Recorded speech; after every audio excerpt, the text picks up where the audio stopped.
This is an ABC color presentation.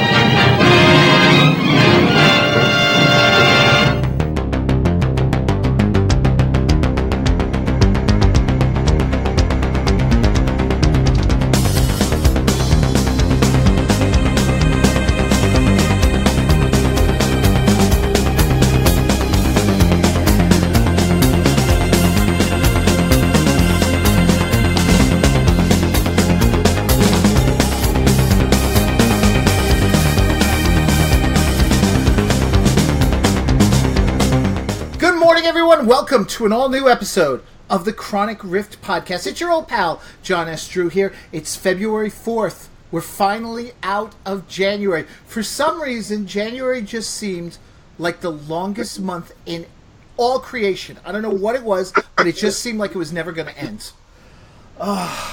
So, folks, I'm joined here on the line. You see the gentleman sitting right next to me here on the screen, Mr. Dan Greenfield from 13thdimension.com. Hey, Dan. Hey, guys. And on the line, Mr. Jim Beard, writer, editor, extraordinaire. And we're going to talk about Planet of the Apes today. Hey, Jim. Yo, good morning. Good morning. You're coming in nice and clear. Good. I'm not sure I feel that way, but good. So, folks, this morning, taking a sip in honor of Jim and Dan being here from my Word Balloon mug, both being comic book men as they are. Every week I have a different coffee mug. I don't know why. People noticed my mug, so I said, let me just start varying it up every week. Why is it blank, though? Yeah. Because he doesn't really have anything to say. Yeah, you have nothing to... It should be one of those ones when you put, hot beverage in it, something appears. Well, I have one, actually, a TARDIS mug. One of these days I'll bring that one in.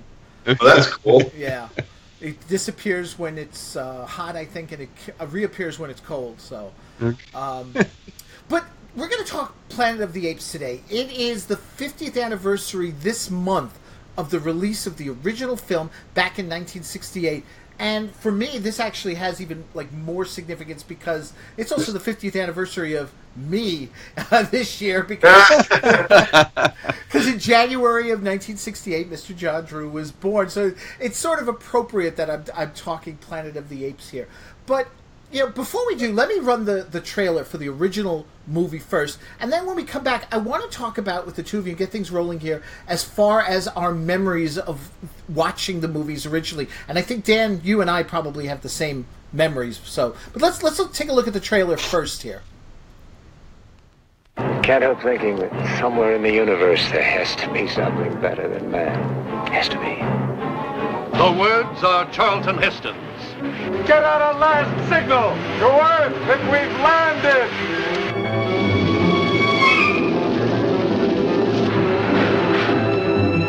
The world he finds out in the galaxy will challenge every idea you've ever had of civilization. A planet where man is the lowest order of living things, and the superior beings are apes. They build the cities, make the laws, the gods, and control the guns that hunt a race of lowly, terrified humans who run wild in the jungles, are caged in the prisons, and stuffed in the museums. 20th Century Fox transforms the motion picture screen into Planet of the Apes. Pierre Boulle's finest novel since Bridge on the River Kwai. It was a world gone insane, an upside-down civilization that could not be real. Yes, a world of madness and terror. Man has no understanding.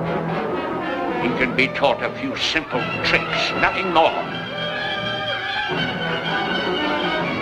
You did it. You cut up his brain, you bloody baboon! It's a man! It's a man!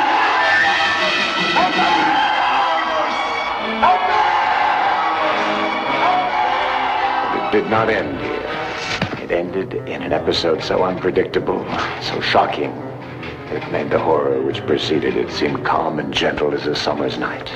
A great many people worked long and hard to answer the question of what a civilization would be like where the evolutionary process had been reversed and apes were the superior species.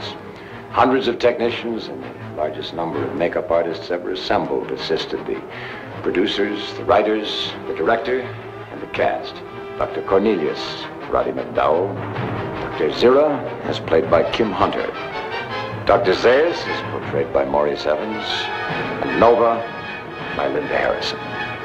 Now the tribunal has placed you in my custody for final disposition. You realize what that means? No. Emasculation to begin with. Then experimental surgery on the speech centers, on the brain. Eventually a kind of living death. Planet of the Apes, beyond your wildest dreams.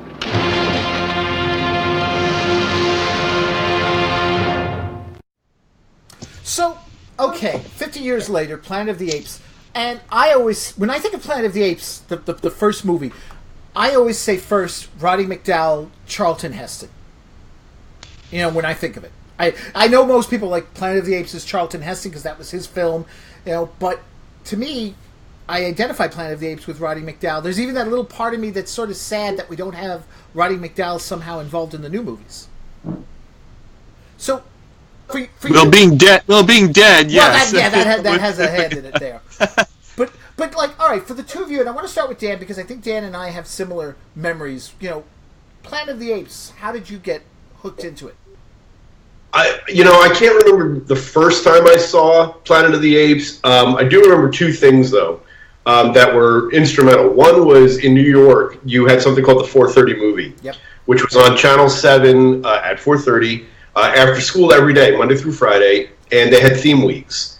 And one of the theme weeks, the favorite theme week, was Planet of the Apes. It was Apes Week. Yeah. And usually what they did was, or at least my recollection was, Monday and Tuesday they broke up the first movie into two parts, and then they did Beneath, Escape, and Conquest, and ignored, thankfully, Battle completely. Yeah, and I think there are weeks where they actually did 1, 2, 3, 4, 5, but that's really how I remember it. And I remember not seeing Battle for a long time because of that, and I know we're going really only talking about the first movie, but it also has something to do with why I like some of the movies more than the others. They also used to run them, I think, on CBS, like Saturday night movies and that sort of thing, and you just loved them. And I can't remember, like I said, the first time I saw them, but it was there from a fairly young age, but it really kind of intensified around like second grade or thereabouts, because that was like, we're talking 1974. In that time, there was like an explosion of merchandise. You know, you had these guys. Yeah. You know, these guys started showing up, coloring books, comic books, Power Records, all that sort of stuff, and it was just. And what basically for me, Planet of the Apes ultimately became one of those, you know, basic food groups, you know, Batman, James Bond, Star Trek, Planet of the Apes. It's one of those. And for you, Jim?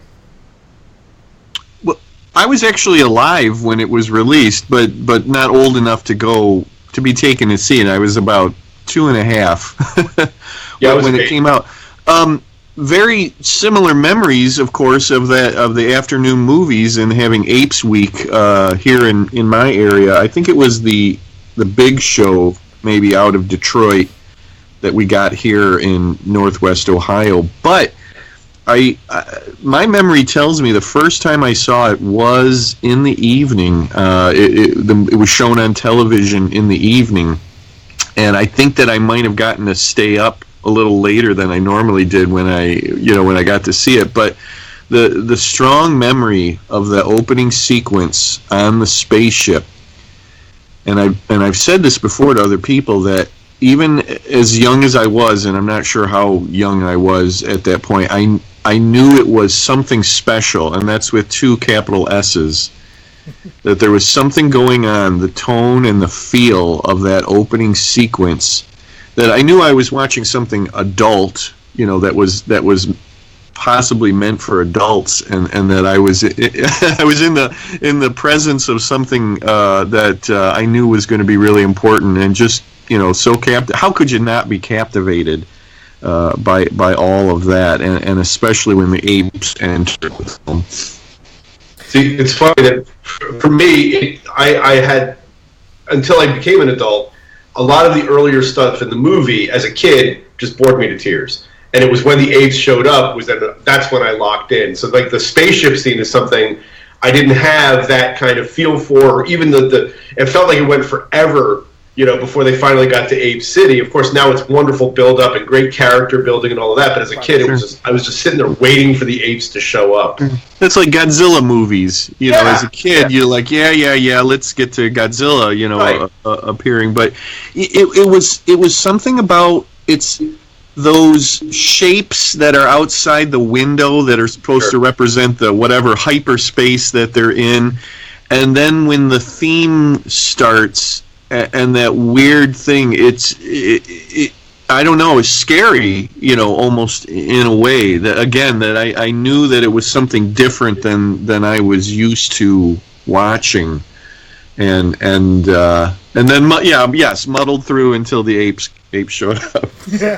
Now, it's funny you say that about an adult. You felt like you were watching something adult, and then, Dan, you're holding up the figures, and there's coloring books and all sorts of things like that for the kids. And yet, I mean, look at that. That's beautiful. But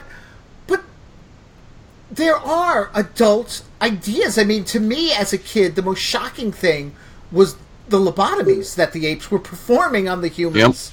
Yep. In that first movie. The movie and the whole series, in a way, is a really, really twisted concept for like what people have come to think as kids entertainment. It's dark. It's really, really dark stories. Yeah. I mean, again, it's you've got in the first one we find out that man has destroyed his world or her world. You have beneath they blow up the world. Yeah. It's like, hey kids, let's destroy your alert. In the third one, they kill the protagonist and kill a baby in the climax. In the fourth one is a militaristic call to arms, and really only you have to wait all the way until the fifth until you get some vague idea of optimism. But really, no, that's the thing. What actually makes these things so brilliant is that it does work on those levels. Kids see it as great entertainment of, talking monkeys, wearing clothes, riding horses, and shooting guns. I mean, that's the basic core appeal of the story. But on top of it, it's all of that social commentary, the humor, the kitsch value. And it wouldn't have worked if not for Charlton Heston. Much in the same way, a decade later, you needed Marlon Brando for people to sit up and pay attention to Superman. You had Charlton Heston, who at the time was one of the biggest stars in the world, lending himself to this movie. And without it, then people are going to start thinking maybe it's a B movie. Well, you put Charlton Heston in it, you're talking Moses, you're talking Ben-Hur, not necessarily a B movie. And it changed everything. And I think that's what also is what made it for adults and really kind of made it accessible for everybody. Like so many things that we talk about, well, like Batman 66, it works on so many levels, like you said, Dan.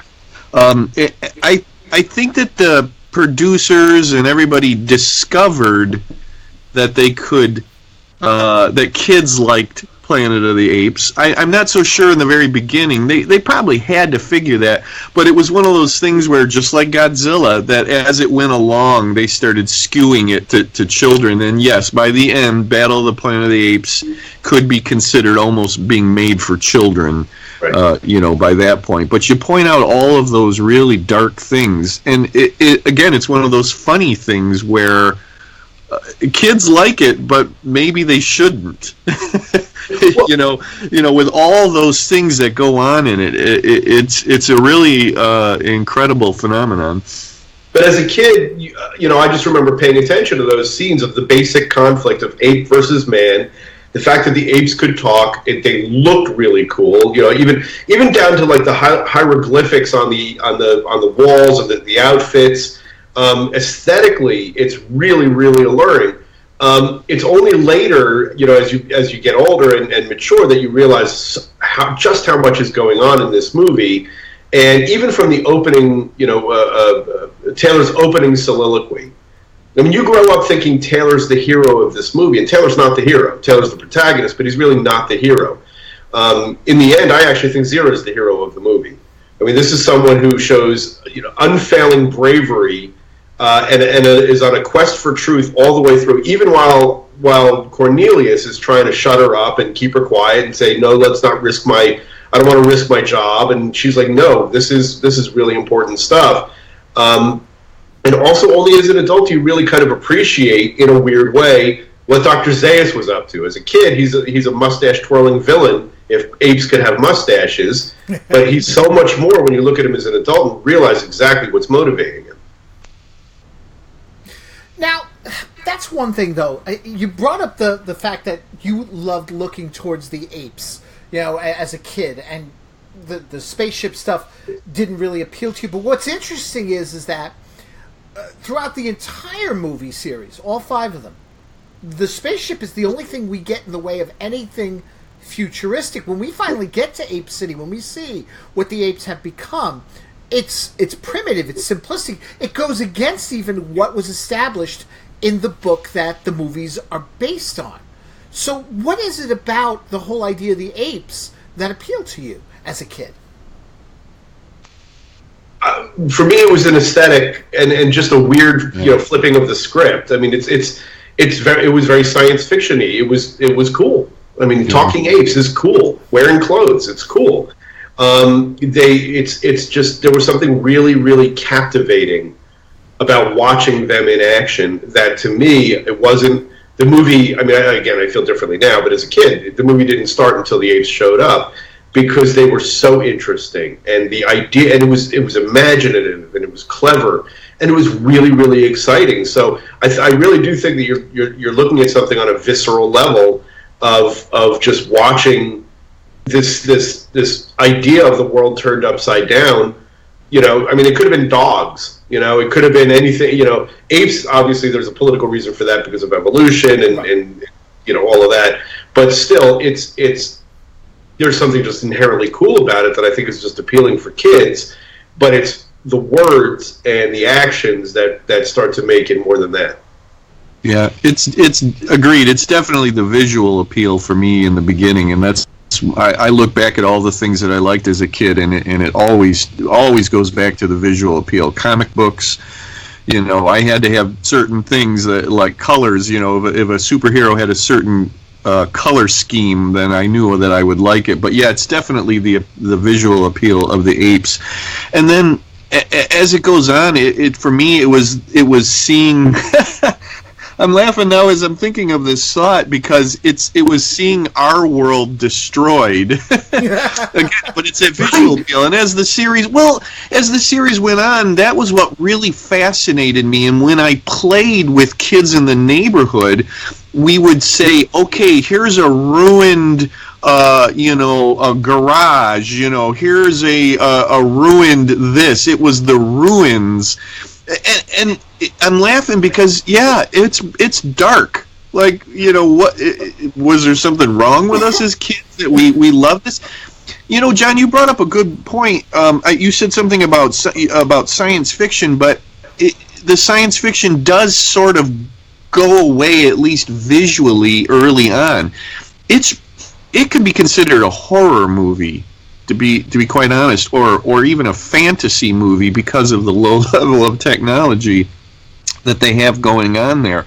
It could even be considered a Western, I guess, in some ways. But it's such a horrific thing. And again, why did we follow this as kids? Would you have wanted to be stuck in Taylor's place? Probably not. You're the only talking human. You're up against an entire world full of apes that want to kill you. Why would we be interested in such a thing if it didn't have that overwhelming visual appeal of the apes' world? I wonder if, as kids, we would have been so into it. Yeah, I'm sorry. Go ahead, John. No, go ahead. Yeah, no, I agree, and it is that. I mean, I've been playing around with these and everything. But I loved having these as a kid because you would play, Dr. Zaius versus Cornelius, and it was like you might as well have been playing Batman versus the Joker. You weren't having them discuss, philosophy and, scientific heresy. You weren't doing any of that. It was just simply, it was conflict. It was basic conflict, and that's what that's as you know, John, Jim as a writer, and John, as a teacher. What's the best heart of any good story is conflict. And there is a very easy to define visually as a kid conflict. Now, as an adult, the conflict is much, much more shades of gray, which I think is what makes it still so compelling 50 years later, and why it still works. And you're right, Jim, when you talk about how it's a horror. Is as a kid, you love that payoff scene, but you don't really. I don't think you would really internalize. Yes, this means that our world and all of our families are going to die. Right. And the descendants of us who didn't die became basically animals, and that's terrible. That's a horrible thing. But you really don't think about that because Taylor's our avatar, and you like Cornelius and Zira, and they're okay. So you kind of think of them as your new friends. Well, it's funny because now I'm thinking about it, because in those first two movies, the apes are the antagonists. They're almost like the enemy, because look at what they're doing. They're lobotomizing humans. They're hunting them down and stuff. But then we get to the third movie, and this is where I think in some ways the new movies work out really well, because they picked up on that germ. And from the third movie on, we're sympathizing, we're rooting for, and I know that when it comes to the new movies now, I find myself rooting for the apes more than I do the humans. Oh, you're supposed to. Yeah. I mean, and which is supposed to again question. It works on a different level, but yes, and I don't know how far you want to get into the sequels, but yes, with Escape, it is almost an exact mirror version of the first movie, where you now have ape protagonists. You've got the evil human scientist who's trying to preserve humanity at any cost, and will hunt them down to extinction because he's got to protect our version of the world. Dr. Hasline is Dr. Zaius. He's just the human version. Cornelia and Zira are Taylor, although they're not misanthropes. So you have, and of course they fall in with the doctors who are the good doctors, who are trying to protect them, and then of course there's the other political satire, and you've got the political class, and so a lot of those parallels are played out. But yeah, of course, now all of a sudden you're starting to root for the apes. It's canny, of course, because you're talking about two apes that you've already grown to love over the first two movies, so that helps also. There's backstory there. Yeah, you even root for the apes in Conquest. Yeah, because of the totalitarian, human population city thing that's going on, and all of that. So yeah, the Escape is the linchpin there. It turns everything on its ear, and then you're just totally for the apes at that point. Well, the common theme through all of them is that you're always rooting for the underclass in all of these. I mean, yeah, sure.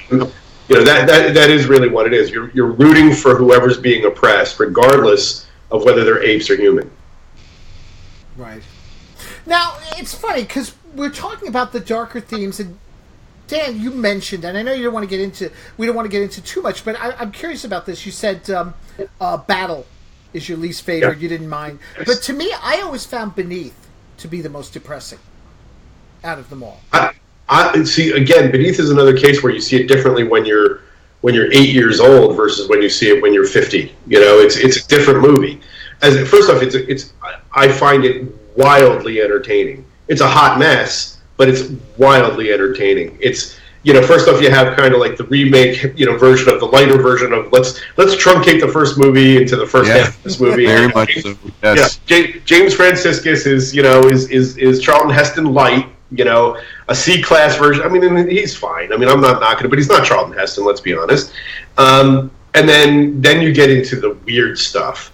And, where they introduce this whole other world that you had, that there's no foreshadowing for the mutants. Yes. And they're awesome. They're awesome. It's basically a different movie. I mean, really, it's kind of like 2 or 3 movies all in one here. Yeah, it absolutely is. Yeah. I totally agree with that. And watching Beneath now as an adult, I go back to what you said, Dan, about the first movie. It's like I'm bored until they get down into the ruins. Right. And then as a kid, I realized it was pretty much the same thing then. You got to get into those ruins. You got to get those weird mutants in there. And then Taylor shows up and finally it kicks. But, yeah, the first part of that movie is Planet of the Apes Light. It sure is. And it's not even done that well. It doesn't kick in until they get into the underground. The one scene that works, of course, in that first part of that movie is Ursus's great speech. Yeah. The only good human is a dead human, and that is a really scary scene, and you can see the absolute terror on Brent's face. And again, I don't know how far we want to go into these other movies, but since you ask about Beneath, and you're right. As soon as they go into the subway, and he realizes Queensboro Plaza, and he realizes he's in New York City, and he has his realization about halfway through the movie, or maybe even less than that.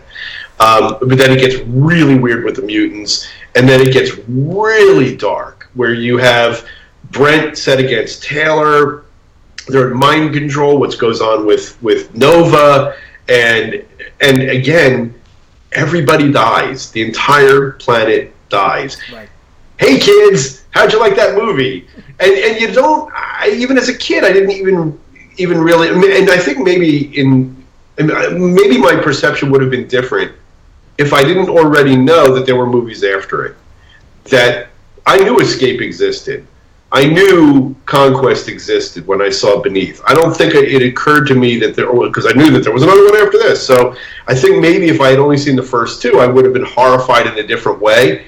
But since I knew that two apes escaped and the world was still going to be okay in the end, in a way, because my world, 1973 world or 74 world or whatever it was, that was still there. Right. So that, in a way, might have colored my thinking on that. But when you look at it and consider it on its own merits, it's a wacky movie, wildly entertaining still, but that ending is really, really grim, because I can't think of a single movie where that's the ending. Another movie, whether it's a franchise, particularly what's supposed to be a family-friendly franchise, where the world ends and it's over. Now, going back to the original film, originally, this was, it was based on the book, and I can't remember the author's name now. Pierre Boulle. Right. And his ape world was futuristic. The science fiction was all there. Rod Serling even did a script based on it. In fact, Boom Studios is coming out with a graphic novel. Yeah, right. I don't know if it's shortly from now, but it's in 2018. It's going to be this spring. It is this spring. Okay, so they're coming out with a graphic novel based on his script. What was the thinking behind the change and going from a futuristic society to a primitive one? Was that all tying in with the whole political thing, the theme of it, or what? Because I know that also in the end, in the original book, didn't they actually befriend the Taylor character? Well, the book, here, Jim, you may know more details, but my recollection is that it was budget. That when they yes, that's exactly what I was going to say. It's pretty much budget. Yeah, they found that with the budget that they had, and it wasn't really futuristic in the book. It was more like modern society. Okay. Yeah, it was at that time. Yes. Yeah, they had helicopters, airplanes, like cars, everything. Yeah. And that they wore outfits and all of that. But really, when it came down to the budget, they realized that to build all of that and to do everything that they wanted to do was not going to be cost effective. So they basically primitivized it. So it does. So in a way that, of course, then you don't have the exact analogy, but it also helps to build, in my mind, to the end point where they're building on a world that is in ruins. Mm-hmm. And so I don't know if the payoff would have worked as well if the Statue of Liberty was found, blown up somewhere when you still have this gleaming city next to it. Right. I think it works a lot better when you realize that the world is completely bereft, that it's irradiated, that it's been destroyed, and I think it actually, in the end, much in the same way when they were having mechanical issues with Jaws, right? The less you saw of the shark, the more terrifying it was.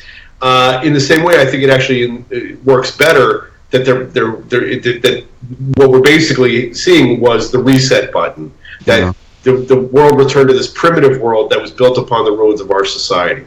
Yeah.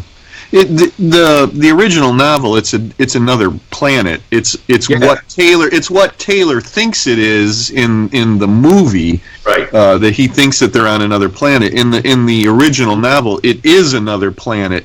It has a little bit of a surprise ending there in it, where the whole story is being narrated by I think it's like 2 astronauts or something like that, because they got the story from I think the human in the novel, and then at the very end of the story you find out that our narrators are apes. Right. So with the idea being that we will ultimately devolve back into apes ourselves, much as what happened on this planet. The impact in the book, to me, is not the same as. They improved upon it. This is a case where the movie's better than the book. I would totally agree with that. The book was, for me, when I read it, was kind of hard to struggle through, especially when you're expecting the film. Right.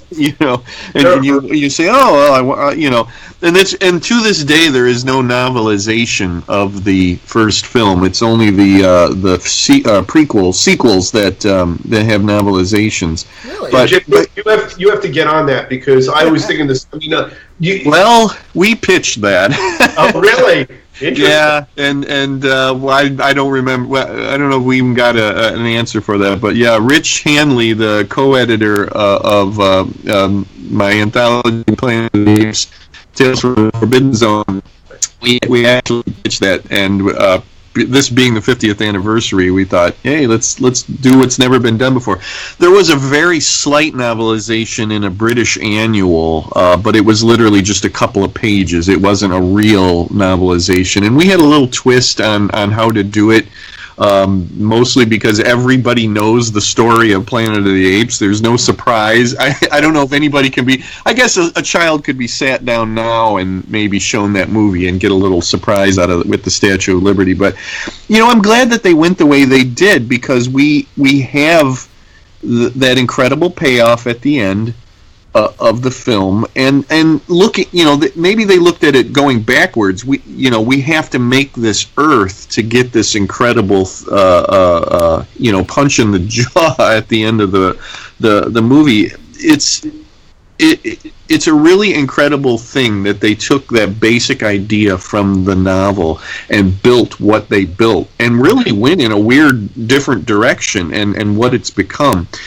Pierre Boulle was approached to come up with a story for what became Beneath, and he did present something, and then they totally just said, yeah, okay, and paid him, whatever for it, and they never ever used it. So his input pretty much ended with some ideas for the sequel. After that, he didn't have anything to do with it that I'm aware of.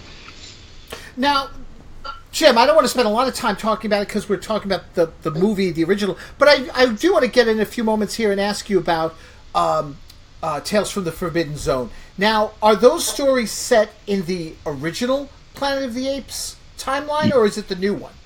No, it's completely all classic, as we've been referring to it. Rich and I approached Titan Books wanting to do only classic. Rich is a very big fan of the new movies. Nobody is a fan of the Tim Burton movie that I know, at least. But I know there's probably a few people out there who like it. But we totally approached them as classic, and we were concerned that they were going to say, no, we only want to tie in with what we're doing currently. We don't want any of that old stuff. But, we said, we'll roll with it, whatever. And interestingly enough, they came back and they said, okay, but totally classic. You cannot touch the new films, and you cannot touch the Tim Burton film. And we just said, fine. good for us. So we had access to, we can touch upon everything, all 5 of the original films, the 2 TV series, the animated and the live action series, and comic books.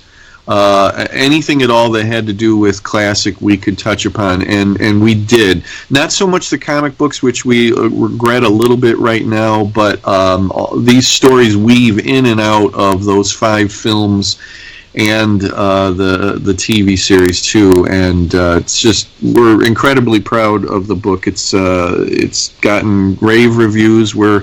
I think we have, like, out of 49 reviews on Amazon, only 2 are 4-star. They're all 5-star reviews, and we felt like we did our job, and we're proud that it's classic Planet of the Apes.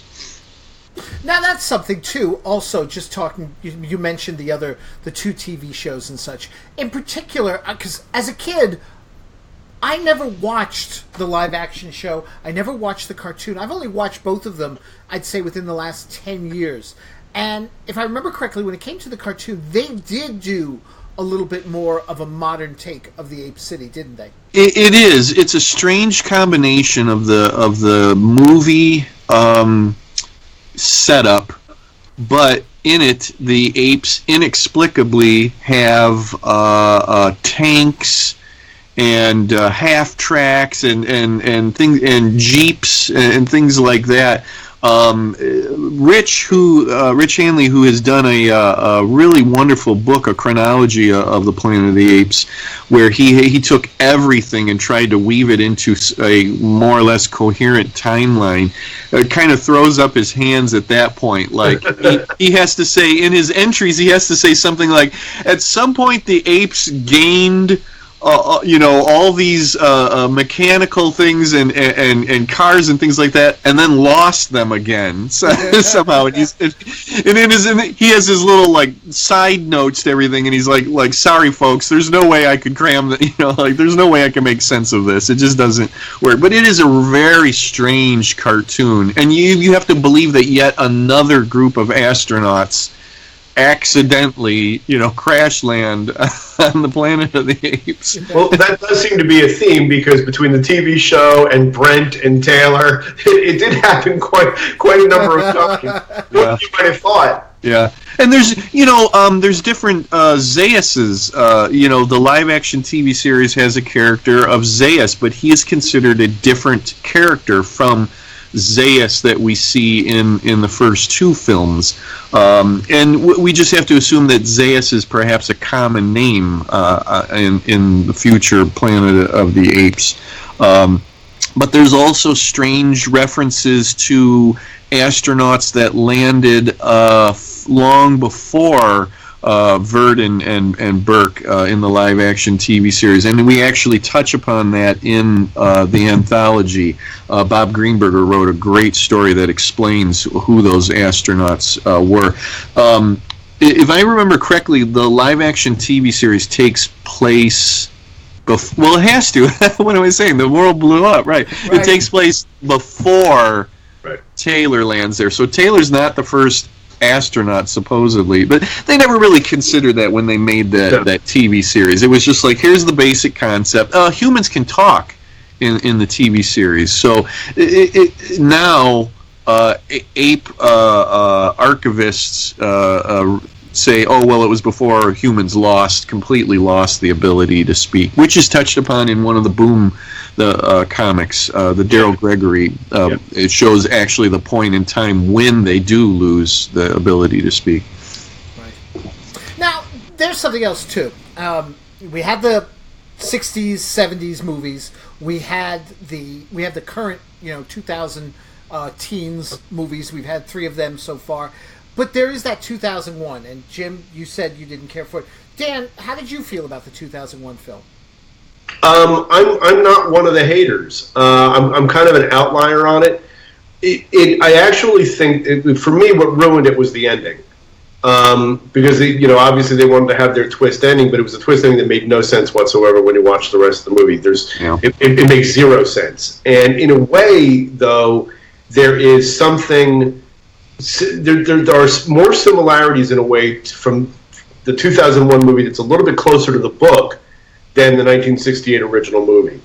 And I think that also gets lost in translation. There are some thematic similarities, there are some storyline similarities, and the ending is actually a little bit closer to what you read in the book.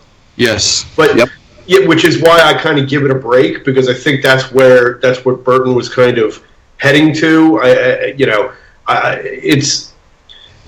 think that the movie has some stuff going for it, especially, again, going back to the idea of, talking apes, wearing clothes, shooting guns, riding horses, and all of that, which is a lot of fun to watch. And the movie, it has some really striking visuals, but there are some really weird not to knock anybody specifically, but Estella Warren she's just not up to she's just not up to it. And Mark Wahlberg is weirdly miscast in that lead role. But Helena Bonham Carter is great. I think Tim Roth is really good. I thought that they're, again, visually I think it's striking, but yeah, it's a hot mess, and I think a lot of people have grown to hate that movie to beyond what I think it's worth hating. But it's not a terribly great movie, Yeah, I would also say probably the newer movies don't help in that they are so no, too. No, especially the first and third. The second one I didn't care for as much, but the first and the third ones I thought really hold up, and I was really surprised by how much I liked the third one, and it was a beautifully filmed movie. The third one also. There's a couple of original novels that tie in with the Tim Burton movie, which many people say are far, far better than the movie itself. Well, there you go. Something that, if people aren't, and some people aren't really aware that they're prequel novels, and they may want to seek those out if there was anything at all with the Tim Burton movie that they did like, but they get high marks from people who hate the movie itself, but that the novels are worthwhile. Well, okay, let me ask you this. Going back then to the original movie, the series, what have you, and we've got the new movies now. Why is it, here we are, I mean, I know for me and for Dan and for Jim, it's from our time and stuff, but why is it that even young people today can still appreciate those movies? I mean, other than the fact that you can actually cosplay the characters, because you can't really cosplay, Andy Serkis's Caesar here. No. But why? Because it's still as popular today. There's comic books. Actually, no, that's it. There's the comic books now, isn't there? Based on, there isn't really anything else, is there? No, not right now. There was a slight resurgence a few years ago when NECA did action figures that were gorgeous. Yeah, they really were. I mean, as much as I do love my Dr. Zaius and my Migos, and they'll always be my favorites. But the level of detail on those NECA figures and the lawgiver statue, and I mean, those were great. Yeah. I just wish it would have continued, but that was like kind of a rebirth, a slight rebirth of the classic license in terms of merchandising, but it obviously didn't last. It didn't sell as well as I think that they wanted it to, so it kind of went away. But the right now you've got the Boom Studios still has the comic book license, so they still publish that, and right now there's a Planet of the Apes Ursus miniseries that's going on right now, and then of course the one that you mentioned with Rod Serling. Plus they're also reprinting the original Marvel black and white comics in kind of oversized archive books, which are really nice. And then of course Jim's got his short story collection, also the anthology.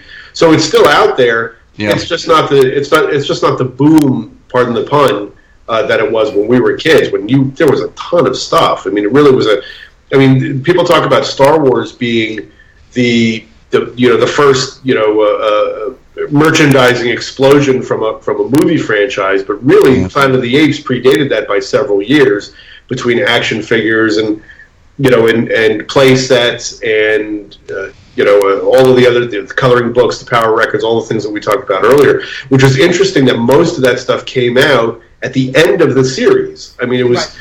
The TV series was on, but most of the stuff that was coming out was, they did have TV series action figures that Mego made. I mean, basically they repackaged Cornelius and called him Galen, and then they had a Burke and Verdon action figures, but the rest of them were all from the original movie series, with the exception of the generic astronaut, because they didn't have Charlton Heston's likeness, so they didn't bother to do a tailor.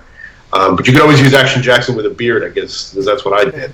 But put a little toilet paper loincloth on Action Jackson with a beard, and I had my tailor. I was all set. Well, what's called the astronaut figure is the jumpsuit and a helmet from the Action Jackson line, too, right? Exactly. I remember correctly, yeah. That was part of the brilliance of Mego, was repurposing everything they possibly could and selling it. Yeah. God bless them, I tell you. They were definitely brilliant. But going back to why you could put a kid now in front of the TV with all of the other options for entertainment that they have now, is because it goes back to, again, what we talked about at the very beginning here, which was that very visceral, great visuals, really well told story. The apes look great. It's accessible to a kid, that you still have that basic conflict. And again, I keep going back to it. When you have talking monkeys wearing clothes, riding horses, and shooting guns, I mean, it's not a tough sell. I mean, I'll show up for that.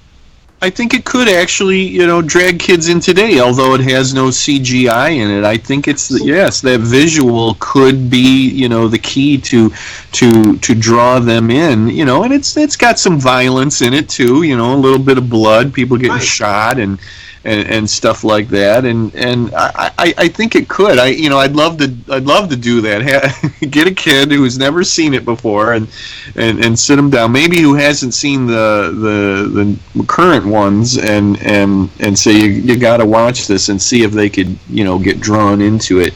That would be. I would think that they would. Yeah, I mean, my son, who's now 19, I mean, I started, him watching these things on video when he was a kid, when he was 7, 8 years, same age as I was getting into it, and he took to it immediately, So, I mean, he's of that generation we're talking about, and, he dug it, so I don't think there's, I mean, I do think these things are eternally appealing because of that. I think and also in a weird way, that's kind of the funny thing, is that there is a timeless quality to it. Sure, the first off, the makeup is great. It doesn't look like you said, it's not Andy Serkis with the CGI and the motion capture and all of that. But that's actually what I miss about the new movies. I miss that kitsch value, that inherent cheesiness. And I'm not talking cheesiness like, you see this suits or a Gorn outfit or a Mugatu kind of cheesy. As much as I love that cheesy too, believe me. I mean, I kind of have my Mount Olympus of cheese, and Charlton Heston is basically the Zeus of that Mount Olympus, along with Shatner and Adam West and Herb Alpert and the Tijuana Brass. But you have, these things are inherently appealing, but I think also what does keep the movie timeless is because it takes place in a pastoral world that still looks like ours. I mean, if you go out in the country, if you go out in an area outside any of our cities, you could make an apes village. It's an easy thing to do. It's not like well, let's put it this way: Conquest, in a way, is more dated than the original Planet of the Apes, because it's supposed to be this futuristic 90s city that's basically kind of a cold-looking strip mall area.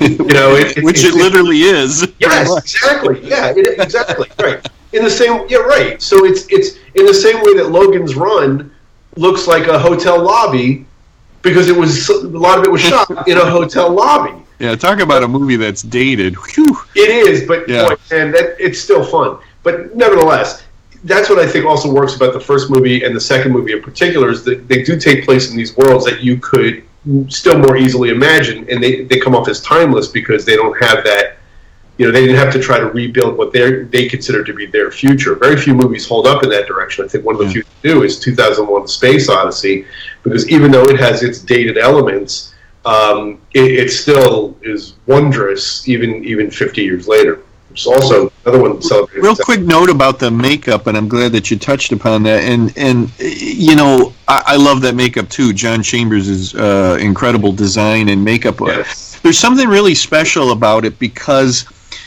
the limitations of that makeup made those actors put more into what they were doing. And Roddy McDowell has talked about this a lot. And I have to go back to my touchstone, Batman, of course, and Adam West has said the same thing. When you have something over your face like that, you have to do other things to bring out the character. He liked to do things with his eyes. Yeah. And Roddy McDowell and Kim Hunter learned quickly what they could and could not do with that makeup. And the things that they could do is set the stage for the actors after them to do those things.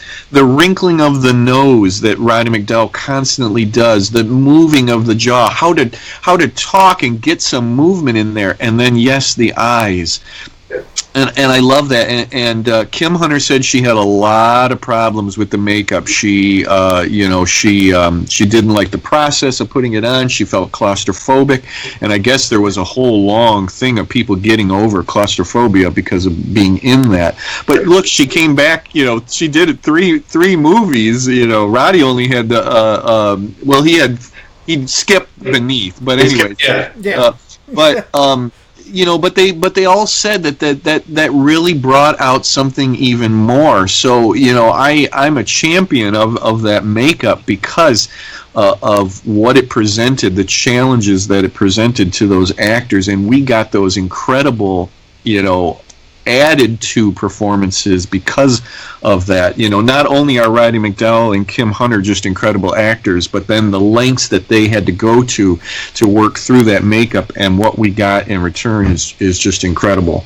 Well, I'd add to that is that the thing that you got that you would be surprised by, and I get throw Maurice Evans in that as well, because you do see them really as distinctly visually different, and also as different actors and different characters. And a lot of it is to the subtlety of the performance, is that you actually don't think of anything about these guys as subtle, because they're wearing Apes outfits and they're in Apes makeup.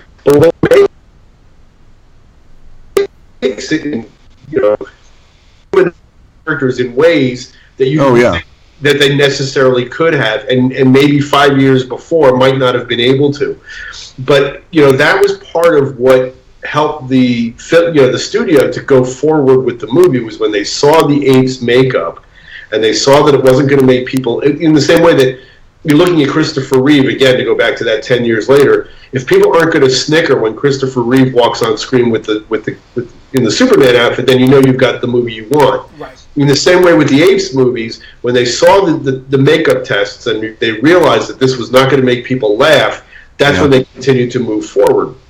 And that's part, and it's also great on any of the extras on the DVDs or the box sets or any of that, to look at the makeup tests are a lot of fun. It's like Edward G. Robinson and doing Zaius and stuff like that. That's great. Which is a really subtle makeup. I mean, they went more than that. I mean, James Brolin. People could have laughed at the finished makeup, but. Right. Dan, I think at one point you said something. You mentioned Star Wars, and I think there's a really important point here to what John is kind of asking about, is that Planet of the Apes set the stage for Star Wars. We think of Star Wars as the great science fiction franchise, when really that road was paved by Planet of the Apes. Little known fact, Rich and I approached George Lucas to write an intro to our prose anthology, and we actually got through to his assistant, who passed on our request to George. He ultimately turned it down, but they were asking us, why specifically are you approaching George? And the thing that I thought of immediately is that, well, he's the father of Star Wars, but really, could he reflect upon that path being paved by Planet of the Apes? Because up until Star Wars, the science fiction franchise was Planet of the Apes. So I think there's an important kind of handoff, or baton passing there. Yeah, you didn't have that whole franchise, and by that it's equally as important as the merchandising. You didn't have, before Star Wars, it was Planet of the Apes, and I can't think of a movie franchise, maybe James Bond, in the 60s with its, there was a lot of merchandising there too, but it wasn't to the same extent, and it wasn't as kid-friendly, and it wasn't like you had play sets. I mean, you did have like certain action figures, but you didn't have like a full line of action figures where you could create these worlds. You didn't have Blofeld's, a volcano play set. What I'm saying. House we would have. my God, do I want that to be a thing? But anyway, the one thing I wanted to get to, because I know we're running out of time, is, and I only touched on it earlier, is I want to give it up for Kim Hunter as Zero. Because there is so much attention has been paid, of course, obviously, to Charlton Heston, and people and you started right off at the top talking about Roddy McDowell, and people to think of Dr. Zayas, and even like with the Simpsons, Dr. Zayas, but she's in an enormous way is really the glue that holds that whole story together, because her character all the way through is find out the truth regardless. Bravery, risks everything, is willing to do everything for the right reasons. She's uncompromising. And she's the only one in the entire movie who in some fashion is not compromising. I mean, I could go on forever about how Taylor is basically the anti-Captain Kirk. And that those are the two sides of the coin. You've got the gung-ho, risk is our business guy on one side, and then you've got the I'm exploring because planet Earth sucks, and I want out. You have those two. I mean, there's so much more that we could touch on. But and also the fact that in the end, Dr. Zayas was right. I hate to say it. Yeah, that's true. This is a movie that in the end, the villain is proved to be the actual. He's the right one in the end, right? And then once you see the ending, you understand exactly why he behaved the way he did and why he was such a fanatic. I mean, there's so much more that we could do this for another hour or 2 hours before. But I just wanted to give my regards to Kim Hunter, because Zira is great. And again, it was the case where I didn't really fully recognize that until I was an adult. As a kid, she was just Cornelius's girlfriend. Ooh, ouch! Well, as a kid, that's how I saw it, because I'm a little kid. Sure. Right. As an adult, it's the exact opposite. He's actually the weaker. He's the weaker half of that couple. She is really the glue and really the best character in the movie. Yeah. Right. And Cornelius says that in Escape from Planet of the Apes. They said, do you talk? And he's like, only when she wants me to. He lays it out right there. Finally, right. Like who wears the pants in that family? Guys, I'm sorry, because we are running out of time, and I want to give you just a couple of moments to get in your plugs as well before we wrap things up here. So Dan, just closing here, how can people keep up with you and what I'm sure you're planning for the 50th anniversary for Planet of the Apes? Yeah, 13th Dimension.com, the website. You can follow us on Twitter, follow us on Facebook. We've had, over the years, I've had many Apes weeks, kind of aping, pardon the phrase, the 430 movie and doing stuff like that. But we've had a lot of stuff. In fact, you mentioned Rich Hanley. Rich Hanley has written for us, and I'll be republicizing a lot of this stuff, make it easier for people to find, like the history of comic books and Planet of the Apes. Rob Kelly, who does our Real Retro Cinema column, has reviewed all 5 of the original and compared them to their comic book adaptations, and a lot of that stuff you're going to be seeing again this week. So there you go. Jim? Find me on Amazon. Just put in my name and look at my Amazon author page. You'll see Planet of the Apes: Tales from the Forbidden Zone there. Please give it a try. You can find me on Facebook at The Beard, the Jim Beard fan page, and on Twitter, writer Jim Beard. And drop me a line and tell me what you thought of the anthology. Great. And I'll have links up as well if people want to get a copy directly in our show notes. Sorry to cut you off, but that's the only thing here. We're trying to get this in at an hour and working it exactly. But folks, stay tuned. I'll just quickly say chronicriff.com. Head on over also to Roku, where we've got the old public access shows going on now. The first 12 episodes are up. 2 more episodes will be going up this week, one on specialty comic book stores and our interview with Peter David from 1990. Next week, we're talking time loops in time for the 25th anniversary of the release of Groundhog's Day. Can you believe it? 25 years. So until next time, folks, Dan, Jim, thank you so much for being here. Thank you. Thanks for having us. So until then, take care, everybody.